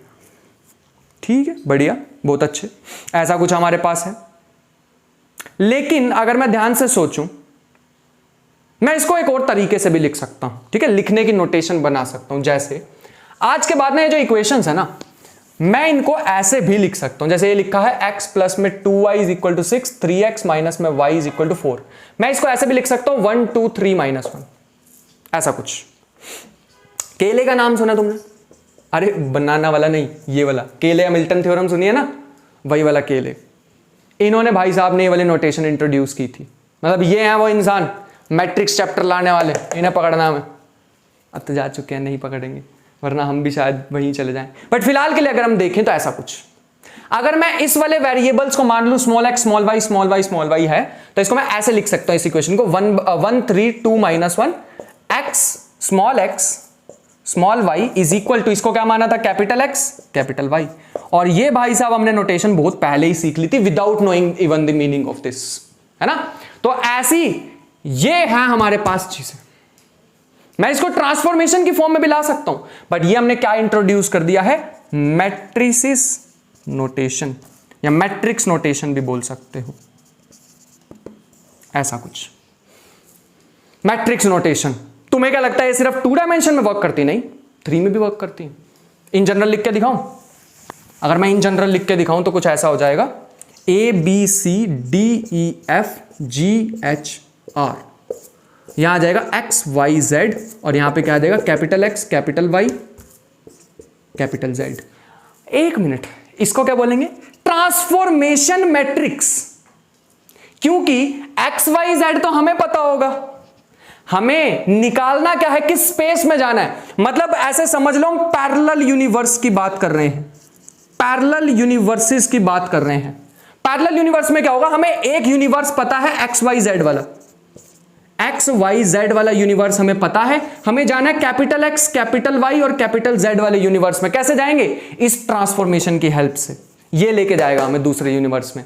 तो दूसरे यूनिवर्स में ले जाने वाली मैट्रिक्स को हम क्या बोलने वाले हैं, ट्रांसफॉर्मेशन मैट्रिक्स। मेरे ख्याल से अब थोड़ी थोड़ी बात दिमाग में घुसनी स्टार्ट हो गई होगी, और थोड़ा सा दिमाग भी खराब होना अब स्टार्ट हो रहा होगा। तो ऐसे हमारे पास इसको लिखने की एक और भी नोटेशन होती है, बट ऐसा कुछ, ठीक है, ज्यादा परेशान तुम्हें नहीं करेंगे, कुछ ऐसा लिखा जाता है, ठीक है। तो ये हमारे पास कुछ नोटेशंस आती हैं। अगर मैं इसको ट्रांसफॉर्मेशन की नोटेशन में तुम्हें लिख के दिखाऊं, जैसे कई बार हमारे पास ऐसा लिखा जाता है कि T of XY is equal to capital XY, capital XY। और जहां पे हमारे पास T ऑफ XY कैसे मिलेगा, पहले मैंने 2 इक्वेशन लिखी थी, उसको रब कर दिया है। थोड़ी देर के लिए मान लेते हैं ऐसी इक्वेशन है, ठीक है, तो मेरे को transformation of small x y हमारे पास आएगा कैपिटल एक्स वाई, और कैपिटल एक्स किसके इक्वल है, एक्स प्लस में 2y, और y किसके इक्वल है, इसके। These are called linear transformation. क्यों भैया लीनियर आपने वर्ड क्यों यूज किया, क्योंकि यहां पे x और y की मैक्सिमम पावर कितनी दिख रही है, 1, तो these are called linear transformation. अभी तक हमारे पास एक दिक्कत आई है, याद रखना, हम विजुअलाइज नहीं कर पाएंगे 3 डायमेंशन के बाद, तो एब्स्ट्रैक्ट अलजेब्रा पे जाने की जरूरत पड़ रही है, बट फिर भी मैं बचना चाह रहा हूं, एक न्यू टूल इंट्रोड्यूस कर दें पहले, लीनियर ट्रांसफॉर्मेशन, शायद बच जाए, ना जाना पड़े, है ना। उससे बचने के लिए अभी मैं ये नोटेशन को यूज कर रहा हूं। बढ़िया, कुछ ऐसे, मेरे ख्याल से यहां तक बात समझ आ रही होगी, सही है, ऐसा कुछ आ रहा है हमारे पास, बढ़िया। लेकिन अगर हम बड़ी ध्यान से सोचें, अगर हमारे पास इससे भी ज्यादा कॉम्प्लेक्स चीजें आने लग जाएं, जैसे एक एग्जांपल तो हमारे पास यही है ax, मैं थोड़ा मार्कर चेंज करना चाहूंगा कि अगर हमारे पास ऐसे आ जाए ax प्लस में by is equal to capital x, cx plus में dy is equal to capital y, यहां तक तो था, है ना, यहां तक तो हम इसे ऐसे लिख देते थे, t of small x y is equal to capital x capital y। अगर मान लेते हैं हमारे पास एक और फर्दर ट्रांसफॉर्मेशन आ जाती है कुछ ऐसी, मतलब ax प्लस by, और यह आ गया is equal to x dash, या ब्लू वाला x मान लेते हैं इसे,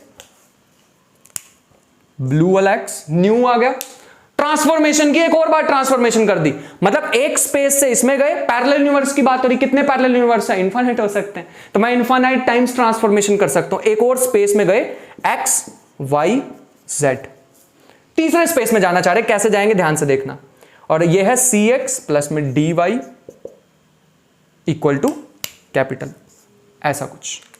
मतलब मैंने क्या किया, पहले ये जो छोटे वाले एक्स वाई थे मेरे को इस वाले स्पेस में लेके गए, और ये वाले स्पेस से इस स्पेस में ले जाने वाले कौन है, ये कैपिटल एक्स वाई, और कैसे लेके जाएंगे, किसकी हेल्प से लेके जाएंगे, a b c d capital वाले से, ट्रांसफॉर्मेशन मैट्रिक्स ये है हमारे पास, ठीक है, ऐसा कुछ, ये मैट्रिक्स के हिसाब से मेरे को लेके जाने वाले हैं, सही है भाई, बढ़िया।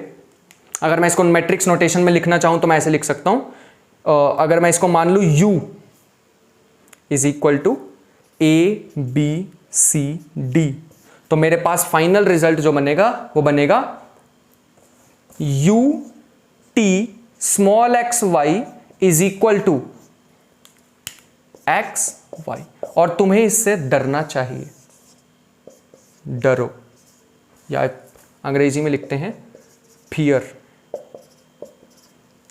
Fear when this is here, उल्टा बोल रहा हूं, हमने आज तक सुना था why to fear when Rajan is here, उल्टा fear when this is here, ये बड़ी अजीब सी चीज है ज्योमेट्रिकली, वैसे नहीं, वैसे तो अलजेब्राइकली तो हम इसे धो देंगे पकड़ के, वैसे नहीं डरते हम इससे, हम डरेंगे क्योंकि हमने ज्योमेट्रिकली समझना होगा यार, इसे ज्योमेट्री से दो बार ट्रांसफॉर्मेशन करके हमें इसे विजुअलाइज करना होगा दिमाग में, पहली दिमाग कम, ऊपर से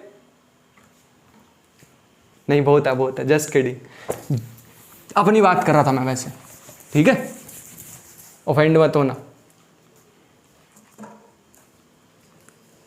जैसे यहां पे मैं x डैश लिखना चाहता हूं, y डैश लिखना चाहता हूं, तो अपने पास आ जाएगा ax प्लस में by, पहले इसको ही सॉल्व कर लेते हैं, ये बन जाएगा x की जगह हम क्या लिख सकते हैं, स्मॉल ax प्लस में by, प्लस में b को ऐसे ही y की जगह लिख सकते हैं cx प्लस में dy। अगर हम इसको कंबाइन करके लिखना चाहें x वाले को एक साइड में, तो a प्लस b इंटू में x। अगर तुम ध्यान से सोच पा रहे हो, दो ऑपरेशन लग रहे हैं यहां पे, कौन कौन से, एक मल्टीप्लीकेशन एक एडिशन, एब्स्ट्रैक्ट अलजेब्रा का बेस तो आ ही चुका ऑलरेडी, बिना बताए वो अपने आप आ जाएगा, आगे आ जाएगा x, और ये आ जाएगा हमारे पास ए बी प्लस में बी डी, कुछ कमी सी लग रही है, यहां बी सी आना चाहिए था, ए बी और बी डी अपने पास आ जाएगा y, ये हमारे पास न्यू ट्रांसफॉर्मेशन बन गई है। ऐसे ही अगर मैं y डैश लिखना चाहता हूं, अजीब है थोड़ी सी, हाँ, y डैश लिखना चाहता हूं तो वो अपने पास आ जाएगा सी एक्स डी वाई, c तो ऐसे ही रहने दो, x तो हमें पता है ax प्लस में by है, d को ऐसे ही रहने दो, cx प्लस में dy है, तो ये बन जाएगा अपने पास ca प्लस में dcx प्लस में cb प्लस में ddy, and that is my friend final answer. ऐसा कुछ बनने वाला है, तो मैं तुम्हें फाइनल चीज दिखाता हूं एक्चुअल में बनी क्या है, कुछ ऐसी a b c d a b c d, वैसे ऑलरेडी हमने ये चीज देखी हुई है, मतलब इन दोनों को मिला के कुछ ऐसा बन जाएगा a plus b c a b plus b d. आज से पहले शायद बस प्रूफ ना देखा हो तुमने, इसका सिखा दिया होगा बस टीचर ने, सी बी प्लस में डी डी।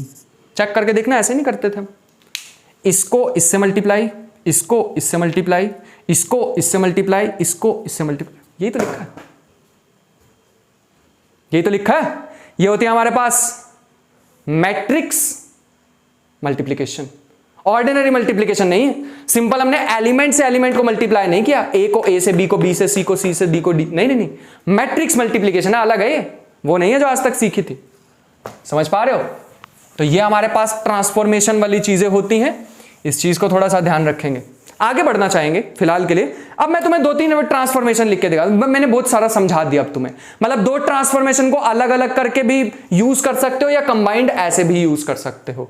अगर मैं जैसे मान लो तुम्हारे लिए 2 ट्रांसफॉर्मेशन लेके आया था, G X Y is equal to X minus Y, एक ये है फाइनल रिजल्ट हमारे पास ये आया है, और एक है h x Y is equal to minus y minus x. मैं 2 तुम्हारे लिए लेके आया था ट्रांसफॉर्मेशन, कुछ ऐसे y माइनस एक्स, कुछ ऐसे।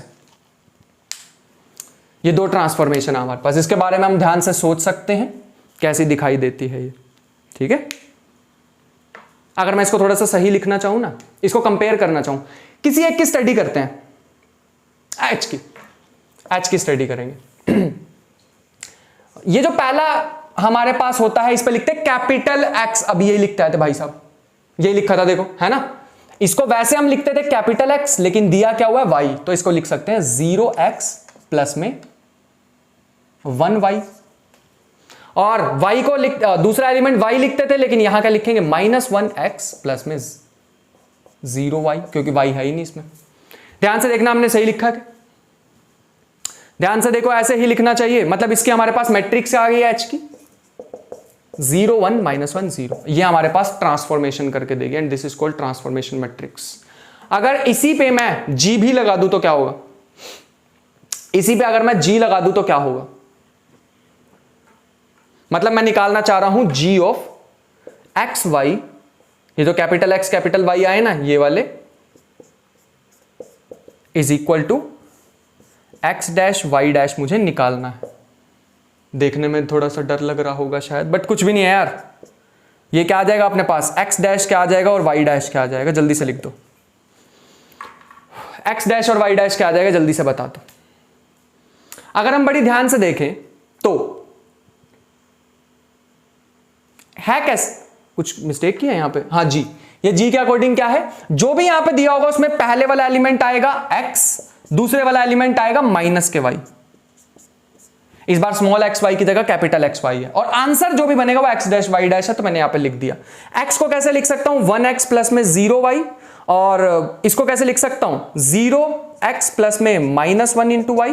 तो हमारे पास g की जो ट्रांसफॉर्मेशन मैट्रिक्स आ गई है वो है 1 0 0 -1, लो इसकी भी आ गई है 1 0 0 -1। और अगर मैं कंबाइंड लिखना चाहूं gh, कंबाइंड भी लिख सकते हैं, मतलब हम कंबाइंड भी लिख सकते हैं इसको, कैसे बन जाएगा, कंबाइंड बन जाएगा x gh बन जाएगा अपने पास 1 0 0 -1, और दूसरा अपने पास आ जाएगा 0 -1 1 0, ऐसा कुछ। यह हमारे पास फाइनल आंसर कुछ ऐसा आ रहा है। और अगर मैं इसको कंबाइंड थोड़ा सा सॉल्व भी कर लेते हैं, अब तो हमें आता है, वैसे आता तो पहले भी था शायद। इसको इससे करेंगे तो हमारे पास बन जाएगा 0, इसको इससे करेंगे तो 1, इसको इससे करेंगे तो हमारे पास 1, इसको इससे करेंगे तो 0। तो फाइनल अगर हमारे पास GH लगाना चाहो स्मॉल x y में कंबाइंड, तो आंसर हमारे पास क्या मिलता है यहां के अकॉर्डिंग पहले वाले में क्या आता है, मतलब ऐसे लिखते हैं 0x प्लस में 1y, ऐसे ही तो लिखा करते थे, और दूसरा आ जाएगा 1x प्लस में 0y, जो कि बन जाएगा y, x। This is the final answer. मेरे ख्याल से this is the final answer. ऐसे ही अब हमारे पास रोटेशनल मैट्रिसेस आ सकती हैं, बहुत सारी चीजें बनाई जा सकती हैं, बहुत सारी। तो ये था हमारे पास। अब मैं इसको और ज्यादा डीप स्टडी करना चाहूंगा, तो अब हमारे पास क्या क्या चीजें निकल के आई हैं मैं थोड़ा वो बताना चाहूंगा तुम्हें। सबसे पहली चीज तो अभी तक जो हमने पढ़ा है ना, मैं उसको एब्स्ट्रैक्ट नोटेशन में थोड़ा सा कन्वर्ट करना चाहूंगा। तो लिखो, अब मैं इस सारे को किस में कन्वर्ट करना चाहूंगा, एब्स्ट्रैक्ट फॉर्मलिज्म में। तो अब तुम्हें थोड़ी सी मैथमेटिशियन वाली फील आने वाली है। एब्स्ट्रैक्ट फॉर्मलिज्म, एब्स्ट्रैक्ट फॉर्मलिज्म मतलब अब मैं दो एलिमेंट, अब मैं एक स्पेस को डिफाइन करूंगा। अब मैं ऐसे रैंडमली कुछ भी नहीं उठा लूंगा, मैं R2 स्पेस ले रहा हूं। R2 स्पेस का मतलब एक रियल लाइन, दूसरी रियल लाइन, ऐसे दो रियल लाइन है हमारे पास।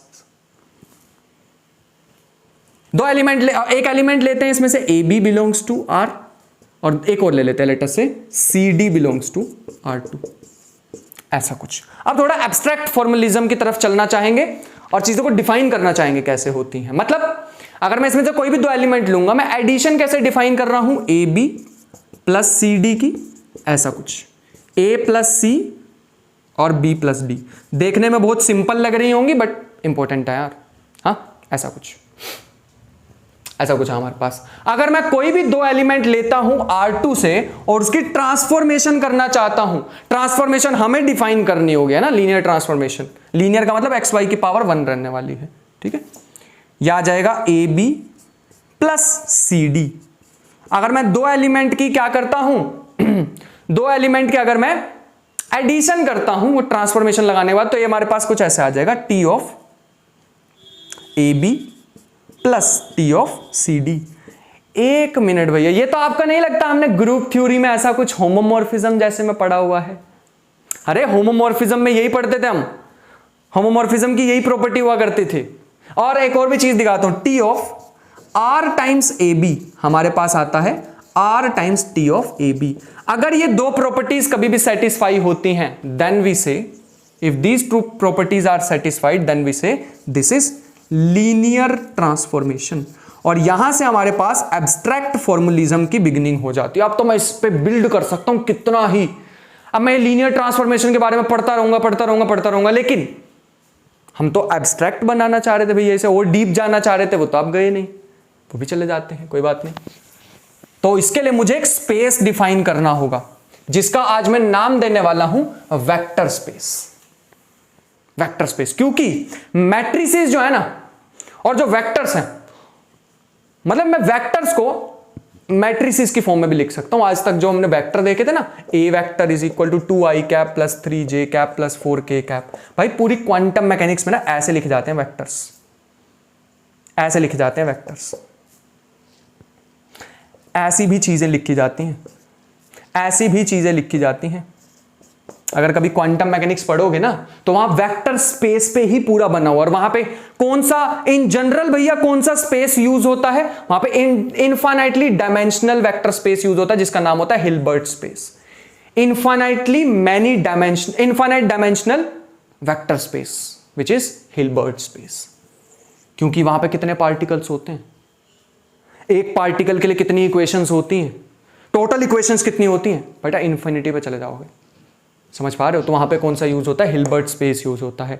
तो इन जनरल अब हम किसको यूज करने वाले हैं, एक स्पेस डिफाइन करने वाले हैं जिसका नाम होता है वेक्टर स्पेस। अब ये वेक्टर स्पेस होता क्या है उसके बारे में थोड़ा सुनते हैं। कि मतलब एक स्पेस है, मतलब कुछ प्रॉपर्टीज है, एक सेट पे कुछ प्रॉपर्टीज हैं ओवर एफ क्या है, फील्ड क्या होता है, जो उन 10 प्रॉपर्टीज को फॉलो करे, ऐसा सेट विच फॉलोज, ये क्या है, स्पेस। मतलब कुछ प्रॉपर्टीज इसकी अलग होंगी, और ये क्या है, फील्ड, जिसकी 10 प्रॉपर्टीज हैं, 10 प्रॉपर्टीज। क्या क्या हो सकता है भैया यहां हो सकता है इंटीजर मॉडुलो, वो प्राइम वाला, प्राइम नंबर होने चाहिए, याद रखना सिर्फ। फिर हमारे पास रैशनल्स हो सकते हैं, रियल हो सकते हैं, कॉम्प्लेक्स हो सकते हैं, इसके अलावा कुछ नहीं हो सकता अभी फिलहाल के लिए। वैसे फील्ड्स बहुत सारी हैं, बट हमारे लिए तो ये 4 ही रहने वाले हैं। इस चीज का थोड़ा सा ध्यान रखेंगे। और वेक्टर स्पेस है, फील्ड यूज कर रहे हैं कितने ऑपरेशन पे? 2 ऑपरेशन होने चाहिए with respect to addition and multiplication. क्या भैया यहां पे ऑर्डिनरी एडिशन और मल्टीप्लीकेशन होगी? Then the answer is no. यहां पे और भी तरह के डिफाइन हो सकती है, जैसे matrix addition multiplication. Matrix multiplication अलग होती है ऑर्डिनरी से, है ना। मैट्रिक्स मल्टीप्लीकेशन में सिंपल एलिमेंट को एलिमेंट से थोड़ी करते हैं, रो को कॉलम से करते हैं। तो यहां पे सिंपल वाली एडिशन मल्टीप्लीकेशन नहीं, बट इन जनरल बोलते क्या है? एडिशन। इन जनरल हम बोलते क्या है उसे? Addition and multiplication. इस चीज का थोड़ा सा ध्यान रखना होगा, ठीक है। और साथ में मतलब इसको थोड़ा सा और बताने के लिए, एडिशन को बताने के लिए और मल्टीप्लीकेशन को बताने के लिए इंटरनल और एक्सटर्नल कंपोजिशन मेरे को बतानी पड़ेगी। वर्ड बहुत ज्यादा टेक्निकल है, मैं अवॉइड करना चाहूंगा। एडिशन किसके लिए यूज होता है? वी के लिए। मल्टीप्लीकेशन किसका लिए यूज होता है? इन दोनों के लिए। अगर सिर्फ v पे काम करना है, मतलब u v belongs to capital V, then u plus v small v also belongs to capital V। ये हमारे पास वेक्टर स्पेस के लिए बात होगी। ये जो ऑपरेशन है ये इसके एलिमेंट्स के लिए है।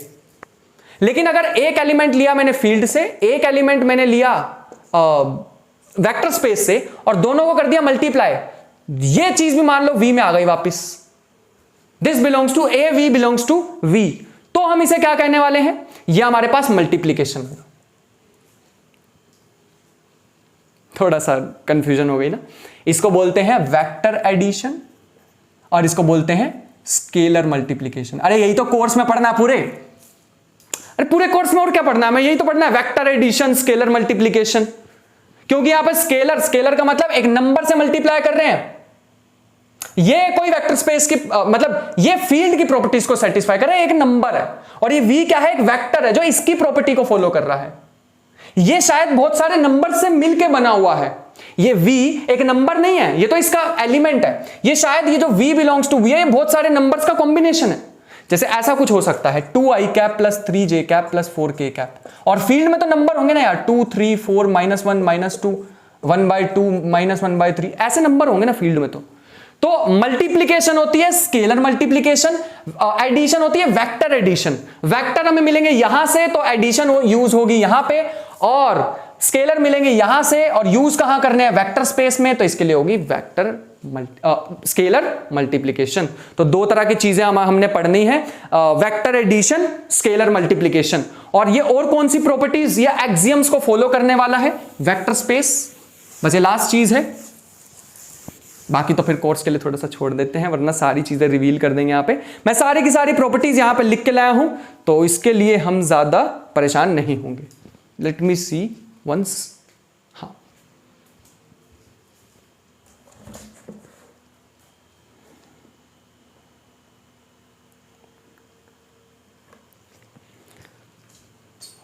कुछ एक्सियम्स हमें फॉलो करनी होंगी, तो ये हमारे पास आ जाएंगी। सबसे पहली v इज कम्यूटेटिव। अरे फील्ड की बात नहीं कर रहे हैं हम किसकी बात कर रहे हैं?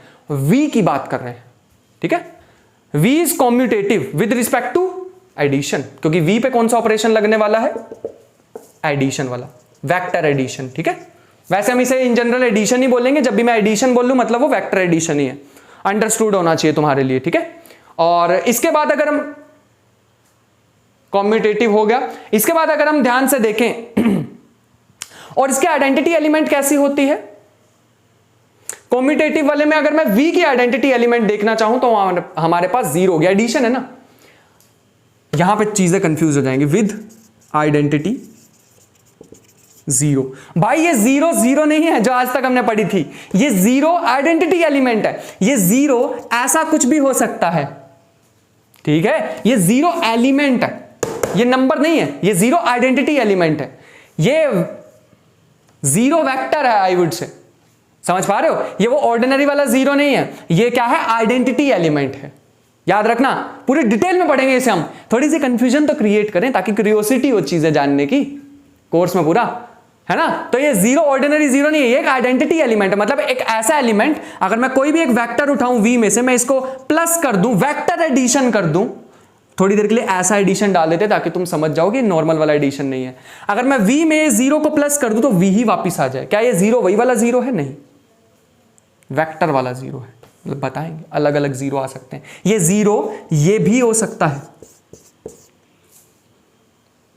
बहुत सारे 0 हो सकते हैं। सीक्वेंस वाला 0 भी हो सकता है, सीक्वेंस स्पेस भी हो सकता है। L2 स्पेस पढ़ेंगे वो भी हो सकता है, ठीक है। कन्वर्जेंट सीक्वेंस का स्पेस भी हो सकता है, वो भी पढ़ेंगे, उसमें 0 अलग होगी। लेकिन क्या वो वेक्टर स्पेस बनाएंगे या नहीं, वो तो एक मिस्ट्री है, आगे जाके पढ़ेंगे। सेकंड लिखो जरा, सेकंड लिखते हैं। सेकंड हमारे पास आता है कि अगर हम कोई भी एलिमेंट लेते हैं एक फील्ड से, मतलब सीधा सीधा कहने का, फील्ड में हमारे पास आइडेंटिटी एलिमेंट एग्जिस्ट करना चाहिए, ठीक है। ए बिलोंग्स टू सॉरी फील्ड के, अगर मैं एलिमेंट लेता हूं, कोई भी एलिमेंट लेता हूं फील्ड से, लेकिन अगर मैं इसमें इसके साथ स्केलर मल्टीप्लिकेशन करता हूं तो 0 ही वापस मिलना चाहिए। ये प्रॉपर्टी फॉलो होनी चाहिए, वेरी इंपॉर्टेंट। दोबारा सुनते हैं। अगर मैं कोई भी एक स्केलर लेता हूं, मतलब फील्ड में से कोई भी एलिमेंट उठाता हूं और डाल देता, और इसके साथ अगर मैं ऑपरेशन लगा देता हूं, कौन सी? स्केलर मल्टीप्लिकेशन, तो आंसर 0 आना चाहिए। ये मैट्रिक्स भी हो सकती है, ये कन्वर्जेंट सीक्वेंस की भी आइडेंटिटी एलिमेंट हो सकते हैं, तो ये 0 वाला 0 नहीं है, लेकिन आंसर क्या आना चाहिए? 0। 0 खुद ही आ जाना चाहिए। जो भी यहां पे आइडेंटिटी एलिमेंट होगा वो खुद ही आ जाना चाहिए। मेरे को पता है कंफ्यूजन क्रिएट हो रही है, एंड अगर कंफ्यूजन क्रिएट हो रही है तो मैं तुम्हें एक बात बोलना चाहूंगा कि welcome to the world of abstract algebra. यही है एब्स्ट्रैक्ट अलजेब्रा, कंफ्यूजन से भरा हुआ लेकिन interesting at the same time. अगर हम क्या करें, आइडेंटिटी एलिमेंट किसका लेके चलें? फील्ड का, तो हमारे पास ये आना चाहिए, where v belongs to v, ऐसा कुछ ध्यान से लिख लो। स्केलर कहां से लेते हैं? फील्ड से, मतलब 1 कहां से आया है? फील्ड से, और v कहां से आया है? जब भी मैं मल्टीप्लीकेशन वाला यूज करूंगा ना यार, तो ऑब्वियस सी बात है फील्ड से ही एलिमेंट ले रहे हैं। 1 कहां से होगा? फील्ड से होगा। तीसरी, फोर्थ प्रॉपर्टी लिखो, जब भी मल्टीप्लीकेशन यूज करेंगे तो फील्ड की बात हो रही होगी, एडिशन की बात करेंगे तो मैं वेक्टर स्पेस की बात करूं, फील्ड की कोई भी बात नहीं कर रहा हूं। डिस्ट्रीब्यूटिव प्रॉपर्टी भी लगानी हमारे लिए इंपॉर्टेंट है, दोनों डिस्ट्रीब्यूटिव प्रॉपर्टी। एक आएगी alpha plus beta into V is equal to alpha V plus में beta V, where alpha beta belongs to field and V belongs to capital V. और एक फिफ्थ प्रॉपर्टी होती है कि u प्लस में v into alpha is equal to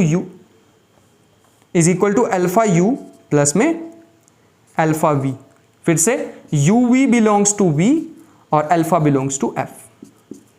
मैं यहां पे कॉम्पिटिटिविटी भी मान के चल रहा हूं, याद रखना मैं यहां पे मान के चल रहा हूं कॉम्पिटिटिविटी, ध्यान से लिख लो। कॉम्पिटिटिविटी मान के चलो तो बात बनी है। इसके बाद अगर हम ध्यान से चलें तो लास्ट प्रॉपर्टी हमारे पास यह आती है कि अगर मैं अल्फा बीटा इंटू वी करता हूं तो मैं ऐसे भी इसको लिख सकता हूं, beta into V, where alpha beta belongs to field and V belongs to capital V. तुम समझ गए होंगे मैं इतनी फास्ट क्यों चल रहा हूं, क्योंकि हम सारी की सारी डेफिनेशंस लिख चुके हैं। ये हमारे पास 6th प्रॉपर्टी होती है। तो फाइनली अगर मैं यहां पे लिखना चाहूं लीनियर ट्रांसफॉर्मेशन, तो अब तुम देख पा रहे हो मैं कितनी तरह से स्टडी कर सकता हूं लीनियर अलजेब्रा को। लीनियर ट्रांसफॉर्मेशन, ज्योमेट्री, और उस सारे को किसमें कन्वर्ट करके? एब्स्ट्रैक्ट अलजेब्रा में। मैं समराइज कर दूंगा, बट उससे पहले देखो कभी भी किसी ट्रांसफॉर्मेशन को लीनियर ट्रांसफॉर्मेशन कब बोलेंगे? पहली बात तो वो डिफाइन होना चाहिए एक वेक्टर स्पेस से दूसरे वेक्टर स्पेस में। वेक्टर स्पेस क्या होता है? जो इन प्रॉपर्टीज को फॉलो करता है अंडर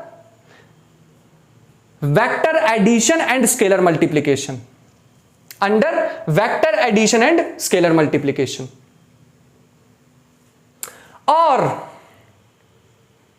ऐसे अगर मैंने डिफाइन किया एक ट्रांसफॉर्मेशन, V से हमें लेके जाएगी W में, और कैसे लेके जाएगी? वो मैट्रिक्स फॉर्म में अभी भी तुम्हें पूरा ट्रांसफॉर्मेशन करके दिखाई थी कि एक स्क्वायर कैसे बन जाता है, रेक्टेंगल टाइप का, स्ट्रेच हो जाता है, स्क्वीज हो जाता है, बट लीनियर होगी ट्रांसफॉर्मेशन, ठीक है। लीनियर ट्रांसफॉर्मेशन होनी चाहिए, बस इतना ध्यान रखना, ट्रांसफॉर्मेशन लीनियर रहनी चाहिए, कुछ ऐसे। T of alpha plus beta, sorry T of u plus v, T of u plus v is equal to T of u plus T of v। और दूसरा हमारे पास आता है alpha u alpha T of u। अगर ये दो property satisfy होती हैं, अल्फा कहां से आता है? फील्ड से, u v कहां से आता है? कैपिटल V से। अगर ये दो प्रॉपर्टीज हमारे पास सेटिस्फाई कर जाती हैं, then we say this is linear transformation. Detail में पढ़ेंगे कोर्स में, है ना। अब तो यही करना है अगले आने वाले लेक्चर्स में, बट फिलहाल के लिए इंट्रोडक्शन के लिए तो काफी था इतना। फील्ड याद रखना बस हम कौन कौन सी यूज करते हैं। तो अब हमारे पास क्या क्या चीजें आई हैं, ज्योमेट्रिकल अप्रोच आती है इक्वेशन से डील करने की, ज्योमेट्रिकल अप्रोच, सिर्फ इक्वेशंस नहीं और बहुत सारी चीजें हो सकती हैं। एब्स्ट्रैक्ट फॉर्मलिज्म हो सकता है, या तीसरा हमारे पास मैट्रिक्स फॉर्मलिज्म हो सकता है। कोई भी एक बुक ऐसी तुम्हें नहीं मिलेगी जो तीनों के साथ डील करती हो एक साथ। या तो तुम्हें बुक मिलेगी जो लीनियर अलजेब्रा ज्योमेट्रिकल अप्रोच से आती हो, ज्योमेट्रिकल अप्रोच, या फिर एब्स्ट्रैक्ट अलजेब्रा वाली, या मैट्रिक्स से डील करती हो। तीनों एक साथ नहीं देखने को मिलता है हमें, ठीक है, क्योंकि बहुत ज्यादा कॉम्प्लेक्स हो जाती है। मैंने ऐसा भी पढ़ा था कि अगर हम ट्राई करते हैं ऐसी बुक बनाने का जिसमें तीनों अप्रोच एक साथ लेके चलें तो वो ज्यादा प्रॉब्लम क्रिएट कर देती है एज कंपेयर टू जितनी सॉल्व करती है। तो ये सारी चीजें हम पढ़ने वाले हैं। हम मेनली यहां पे एब्स्ट्रैक्ट फॉर्मलिज्म को पढ़ने वाले हैं, जैसा कि हमें पता है। थोड़ा थोड़ा सा मैट्रिक्स को भी पढ़ेंगे, थोड़ा थोड़ा सा ज्योमेट्री को भी पढ़ेंगे, लेकिन तीनों एक साथ नहीं आ पाएगा क्योंकि एब्स्ट्रैक्ट को लाए ही क्यों है, क्योंकि हम बचना चाहते थे ज्योमेट्री से। ज्योमेट्री बहुत डिफिकल्ट होती है, जितना हमने सोचा उससे बहुत ज्यादा, क्योंकि आज तक हमने सिर्फ यूक्लिडियन ज्योमेट्री पढ़ी, हमने नॉन यूक्लिडियन ज्योमेट्री नहीं पढ़ी है, हमने हाइपरबोलिक ज्योमेट्री नहीं पढ़ी है, बहुत सारी चीजें अभी। हाँ, और आई होप कि इस वीडियो समझ आई होगी और सेशन में कुछ सीखने को मिला होगा। और अब एब्स्ट्रैक्ट अलजेब्रा बहुत इजी भी लगेगा तुम्हें, क्योंकि मैंने काफी सारी चीजें भी बता दी हैं, बट धीरे धीरे उसको लेयर बाय लेयर जब मैं और ज्यादा डिस्क्राइब करूंगा तो और ज्यादा मजा आने वाला है। सो मिलते हैं नेक्स्ट सेशन में, तब तक के लिए अपना ख्याल रखना, पढ़ाई करते रहना, मेहनत बहुत ढेर सारी करना। मिलते हैं नेक्स्ट सेशन में, तब तक के लिए बाय बाय।